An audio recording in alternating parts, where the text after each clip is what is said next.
क्योंकि जो क्रिकेट का मैच आता है, जो अशांति पैदा होती है इस देश में, क्या अशांति होती है? 20 बॉल में 25 रन बनाने हैं, अब ब्लड प्रेशर हाई हो रहा है, लो हो रहा है, हम बैठे बैठे मर रहे हैं, पिस रहे हैं, अभी क्या मारेगा, अभी छक्का आएगा, अभी चौका, क्या मर रहे हैं, काय को परेशान हो रहे हैं? वो 20 बॉल में 25 रन बनाएंगे, मरने दीजिए उनको, आपसे क्या लेना देना उसका।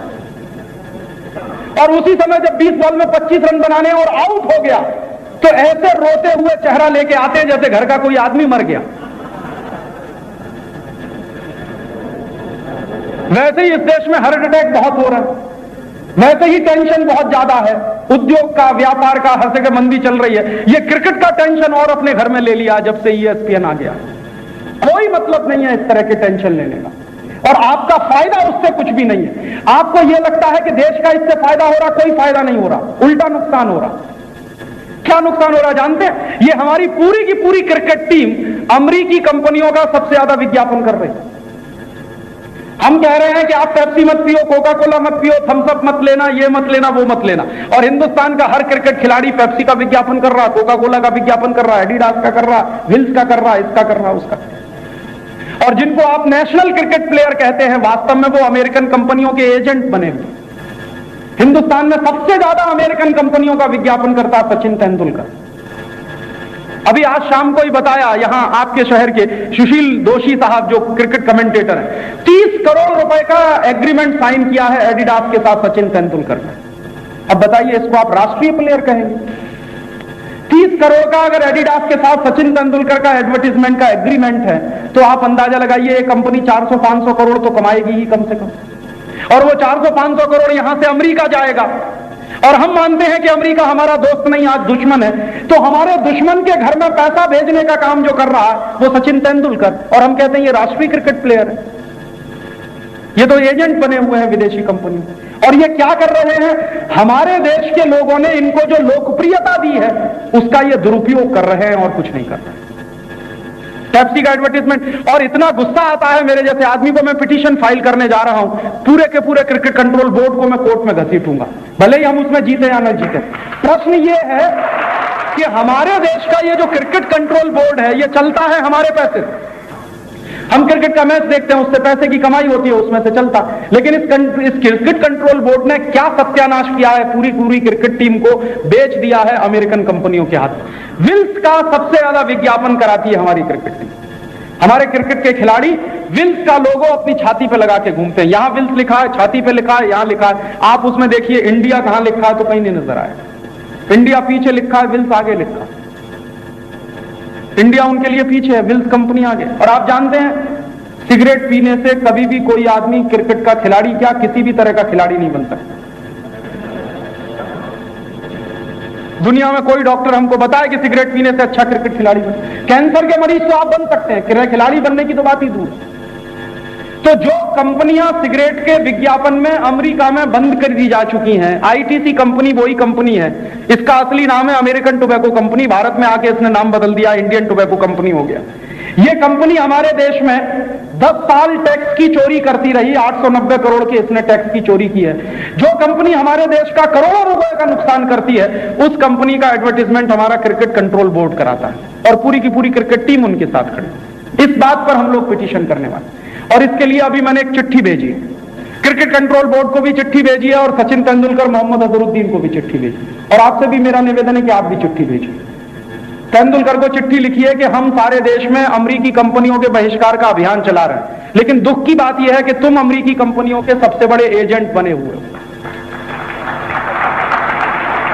तुमको हमने लोकप्रियता की उस ऊंचाई तक पहुंचाया, वो हमारे दिल की भावनाएं हैं, लेकिन तुम उसका दुरुपयोग कर रहे हो। और पैसे के लिए क्या कभी देश को बेचा जाता?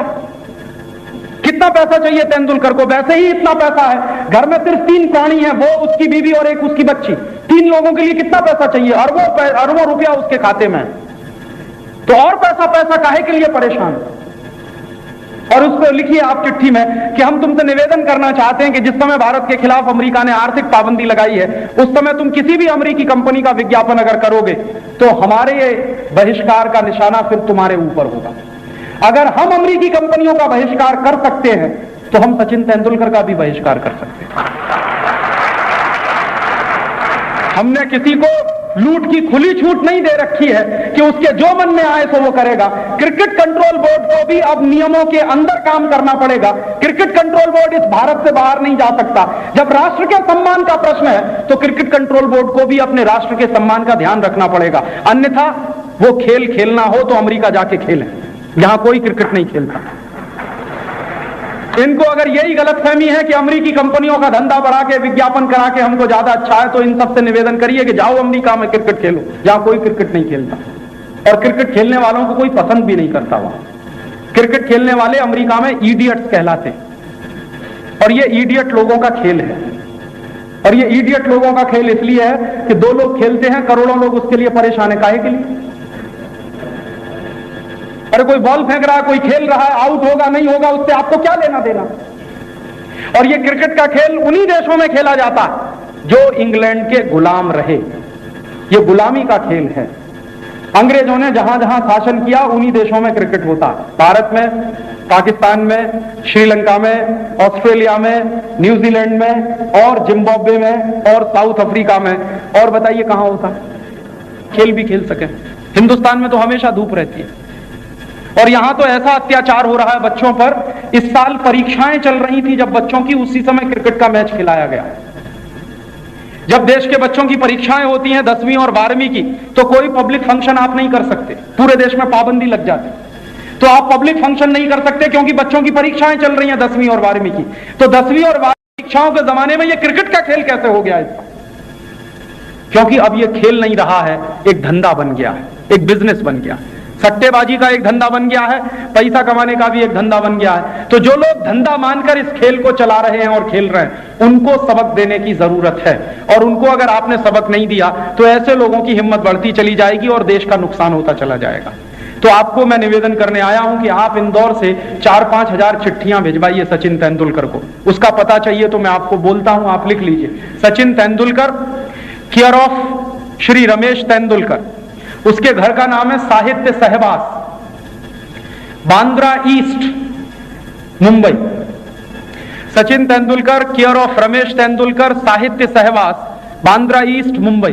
और उसको चिट्ठियां जानी चाहिए। हम लोग सारे देश से ये चिट्ठियां भिजवाने का काम कर रहे हैं। और क्रिकेट कंट्रोल बोर्ड को भी चिट्ठी जानी चाहिए कि आपको किसी पागल कुत्ते ने नहीं काटा है जो आप अमेरिकी कंपनियों की एजेंसी लेकर बैठे हुए हैं। क्रिकेट का खेल कोई धंधा नहीं है, और इसको आपने अगर धंधा बनाया है तो इसका भुगतान आपको करना पड़ेगा। हम लोग अभी तो उनको चिट्ठी के माध्यम से प्यार मोहब्बत के नाम से समझाना चाहते हैं, वो नहीं मानेंगे तो सुप्रीम कोर्ट तक हम उनको घसीटेंगे, हम उनको छोड़ने वाले नहीं।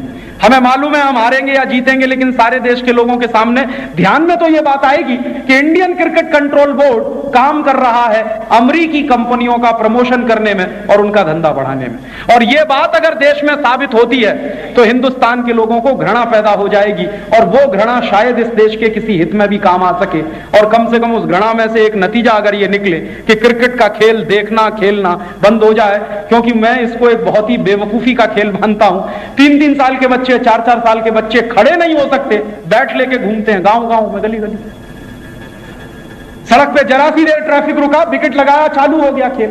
अरे खेल खेलने हैं तो कुछ कम थोड़ी है। भारत में कितने सारे खेल हैं, गुल्ली डंडा है, कंचा गोली है, क्या क्या खेल हमारे पास नहीं। खो खो है, रस्सी कूदना है, ये करना है, वो करना। क्या फालतू का खेल हम खेलने में लगे जिसमें घंटों घंटों बेकार होते हैं, टाइम बेकार होता, दिमाग तनाव में आता है, टेंशन आता है। 20 बॉल में 25 रन बनाने का उनको खेलने वालों को जितना नहीं होता, उससे ज्यादा हम देखने वालों को हो जाता है। तो ये फालतू की बातें हमें क्यों करनी? और इन सब बातों से समय बचेगा, क्योंकि जब टीवी चैनल बंद हो जाएगा तो इस तरह की विकृतियां नहीं होंगी आपके दिमाग में।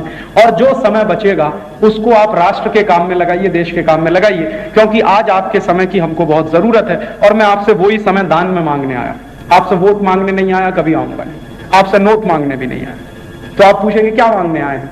आपसे दान मांगने आया हूं समय का। एक दिन में आपके पास 24 घंटे का समय, इसमें से 23 घंटे आप अपने लिए रखिए, 1 घंटे का दान करिए। तो आप पूछेंगे हम क्या करें?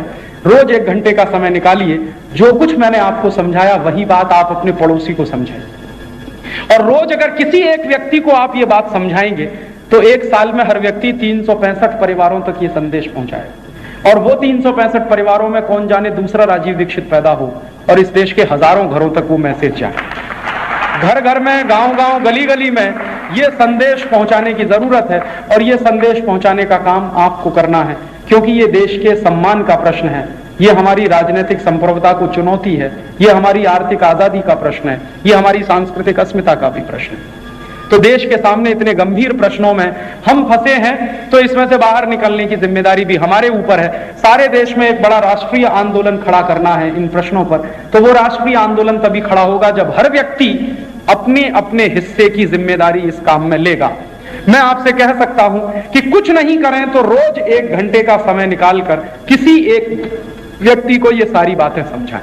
आप कह सकते हैं राजीव भाई इतना अच्छा व्याख्यान हम नहीं दे सकते, तो आप एक काम करिए, हम लोगों ने कुछ ऑडियो कैसेट्स निकाले, आप वो ले सकते हैं, आप सुनिए, ज्यादा से ज्यादा दूसरों को सुनाइए, तो कैसेट के माध्यम से हर घर में ये संदेश पहुंचेगा। हम लोगों ने कुछ पुस्तकें बनाई हैं छोटी छोटी, वो बाहर कोई स्टॉल होगा वहां पर मौजूद होंगी, वो पुस्तकें आप ले सकते हैं, आप पढ़िए, ज्यादा से ज्यादा दूसरों को पढ़ने के लिए दीजिए।